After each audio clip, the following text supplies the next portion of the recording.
تو اسی طرح کرتے کرتے کچھ 40 منٹ ہو گئے، تو میں نے پھر بڑی غصے میں کال کی، تو انہوں نے مجھے بتایا کہ سر بس ابھی آپ کے پاس پہنچنے والا ہے۔ تو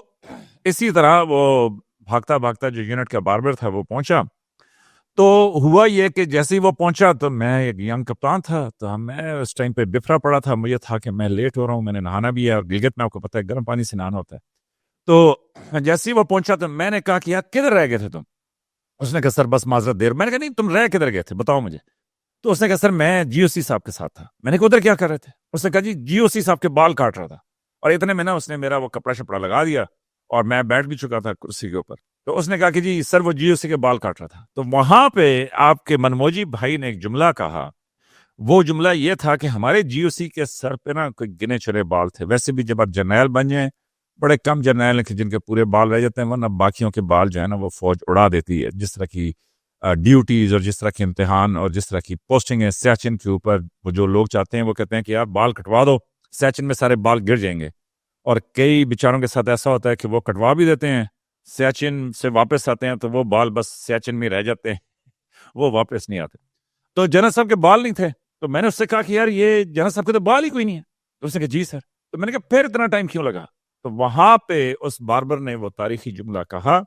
کہ جس سے مجھے یقین ہے کہ آپ سب بھی بڑے محظوظ ہوں گے۔ تو اس نے کہا سر جن کے بال نہیں ہوتے اسی پہ تو سب سے زیادہ ٹائم لگتا ہے۔ تو آپ کا بھائی ایک فوجی تھا۔ میں نے کہا کیسے؟ اس کے تو اتنے تھوڑے سے بال ہیں۔ اس نے کہا سر جنرل صاحب کے سر پہ فرض کریں اگر 50 بال ہیں، تو ہر بال پہ مجھے ان سے پوچھنا پڑتا ہے کہ سر یہ کاٹ دوں؟ جنرل صاحب کہتے ہیں نہیں یہ رہنے دو۔ پھر میں اگلا پکڑتا ہوں، میں کہتا ہوں یہ کاٹ دو۔ جنرل صاحب کہتے ہیں کہ نہیں رہنے دو۔ تو اس نے کہا سر اس طرح کوئی 50 دفعہ میں ان کے بال پکڑتا ہوں،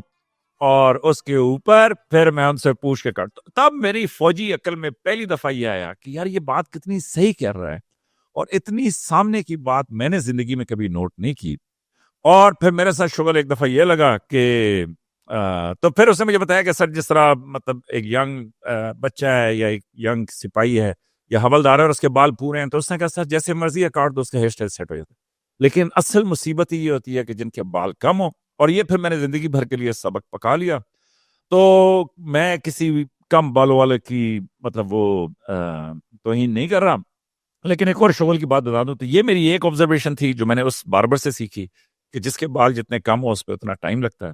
اور دوسرا میں نے یہ آبزرویشن لی کہ ایک دفعہ پشاور میں کسی ڈیوٹی پہ ہم جا رہے تھے، تو میرے ساتھ ایک صاحب بیٹھے ہوئے تھے کہ جو ہے نا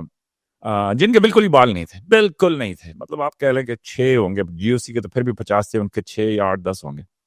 تو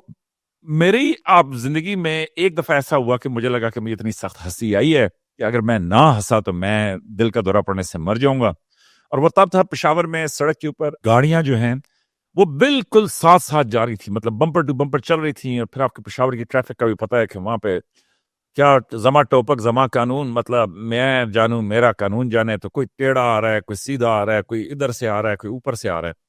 تو اس دوران گرمی بھی خوب تھی، شیشے ہم نے کھولے ہوئے تھے، ایک سوزوکی مہران تھی ہمارے پاس، تو میرے ساتھ جو صاحب بیٹھے ہوئے تھے تو ان کے سر پہ بال نہیں تھے،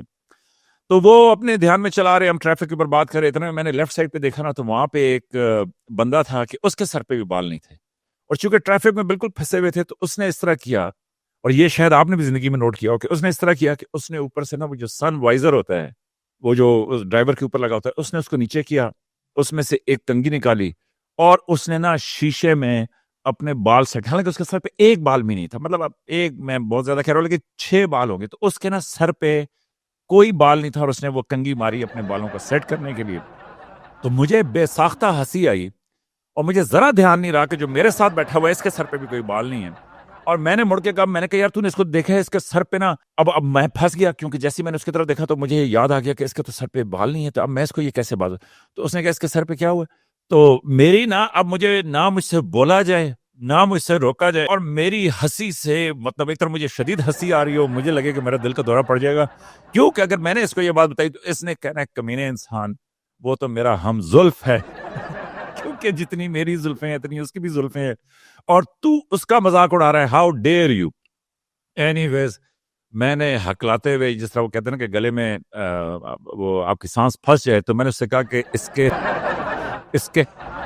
میں نے کہا اس کے سر پہ بال نہیں ہے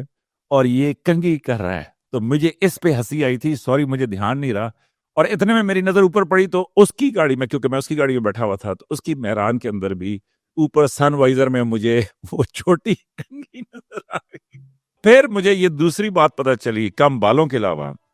کہ جس کے جتنے کم بال ہوتے ہیں اس کے لیے وہ اتنے قیمتی ہوتے ہیں۔ تو اسی لیے وہ لوگ کہ جن کے کم بال ہوتے ہیں ان کے پاس آپ کو ضرور کنگھی مل جائے گی گاڑی میں مل جائے گی۔ اب آپ لوگ اپنے دائیں بائیں ذرا نوٹ کرنا شروع کریں اور مجھے کامنٹس میں بتائیں کہ جی کس طریقے سے یہ میری بات درست ہے یا یہ میری بات غلط ہے۔ تو اینی ویز آن اے لائٹر نوٹ میں نے یہ بات آپ کو سنائی ہے۔ تو یو این میں جو ہمارے باربر تھے وہ ظاہر ہے کہ پھر یو این مشن پہ جب جائیں آپ اقوام متحدہ میں ڈالر لینے کے لیے، تو تب یونٹ کا جو باربر ہے کہ جو آپ کے ساتھ کوئٹہ کی پوسٹنگ کاٹتا ہے، جو آپ کے ساتھ سیاچن کی پوسٹنگ کاٹتا ہے، جو آپ کے ساتھ جو ہے مطلب فاٹا کی پوسٹنگ کاٹتا ہے، تو وہ بھی یو این مشن پہ ساتھ جاتا ہے۔ اور یو این مشن پہ شغل یہ تھا کہ جو ہماری یونٹ کا باربر، کیونکہ ہم تو سب تتر بتر ہو گئے، کوئی ہیڈ کوارٹر میں چلا گیا، کوئی جو ہے وہ یو این کے کسی دوسرے شہر میں چلا گیا، کوئی اپنی یونٹ کے ہیڈ کوارٹر میں رہ گیا، تو باربر کی بڑی ڈیمانڈ تھی، کیوں کہ وہاں پہ ڈالر بھی مل رہے تھے، گوروں کے ساتھ انگریزی بھی بولنی پڑتی تھی، پھر ان میں مکس ماحول بھی تھا کہ مطلب ان میں خواتین بھی تھیں کہ جو ان کی آفیسرز اور ان کی سولجرز تھیں، تو ظاہر ہے کہ پھر سارے جو ہے نا بالکل ٹشم ٹیٹ جس طرح مطلب ریڈی ٹو گو ہوتے ہیں نا، تو بالکل سارے جو ہے نا وہ اپنے آپ کو بڑا سیٹ رکھتے تھے، اور ظاہر ہے کہ پھر تھوڑی سی پیسفل نوکری بھی تھی، تو اس میں پھر باربر کی بڑی ڈیمانڈ تھی کہ جناب باربر کو بھیجیں۔ تو ہمارا جو یونٹ کا باربر تھا میرے خیال میں یو این مشن میں اس نے پورے یو این مشن سے زیادہ ہوائی جہاز کا سفر کیا تھا، وہ اس لیے کہ وہ ہیلی کاپٹر کے اوپر یا جہاز کے اوپر دوسری جگہ پہ جایا کرتا تھا، اور اس کی آلموسٹ ہر جو ہے فلائٹ کے اندر بکنگ ہوتی تھی۔ اور اس سے اگلی قصے میں آپ کو سناؤں گا کہ کس طریقے سے وہی جو فورس کمانڈر ہمیں واپس پاکستان بھیج رہے تھے اور ان کی جگہ پہ نئے اچھے والے جنرل آگے تھے کہ جن کو میں نے لپٹن چائے کا ڈبہ جو ہے تحفے میں دیا کہ جس میں سندھی ٹوپی نکل آئی، تو وہی جنرل صاحب جو ہے وہ ایئرپورٹ پہ آئے، اور پھر کیسے شغل لگا وہاں پہ، اور پھر کیسے شغل لگا ایک کھانے کے اوپر، تو یہ میں سناؤں گا آپ کو اگلی قسط کے اندر، کیوں کہ 12 منٹ 48 سیکنڈ ہوا چاہتے ہیں۔ تو آپ اپنا بڑا خیال رکھیے گا۔ دوسری اہم خبر جو میں آپ کے ساتھ شیئر کرنا چاہ رہا تھا وہ یہ تھا کہ جی chief of army staff general Asim Munir نے اسٹوڈنٹ سے ایڈریس کیا ہے، اور میرا خیال میں یہ ایڈریس جو ہے وہ جی ایچ کیو کے اندر ہوا، کیونکہ میں اندازہ لگا رہا تھا کہ یہ ایڈریس کسی یونیورسٹی میں ہوا ہے یا جی ایچ کیو میں ہوا ہے، تو میرا خیال میں کہ یہ جی ایچ کیو میں ہوا ہے۔ تو اس میں چیف آف آرمی اسٹاف نے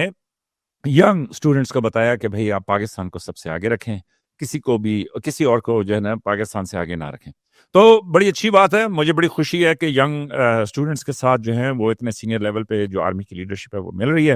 تو مجھے یقین ہے کہ انہوں نے بھی اپنی اچھی کہانیاں سنائی ہوں گی، اور دوسرا اسٹوڈنٹس کو بھی موقع ملا ہوگا کہ وہ بھی اپنی کہانیاں سنائیں، اپنے سوال کریں، تو مجھے یقین ہے کہ اس طرح کا ایک جو تعمیری انٹریکشن ہے اس سے پاکستان میں جو ہماری افواج ہیں ان کی امیج کو بہتر کرنے میں مدد ملے گی۔ تو اپنا خیال رکھیے گا، اگلی قسط میں آپ کو شغل سناؤں گا کہ دوبارہ کس طرح آسٹریلوی جرنیل کے ساتھ ہم جو ہے نا وہ پھنس گئے۔ تو سنیے گا اگلی قسط میں، دیکھتے رہیے فوجی من موجی، اور یس لائک سبسکرائب اور شیئر کریں، آپ کی محبتوں کا بہت شکریہ۔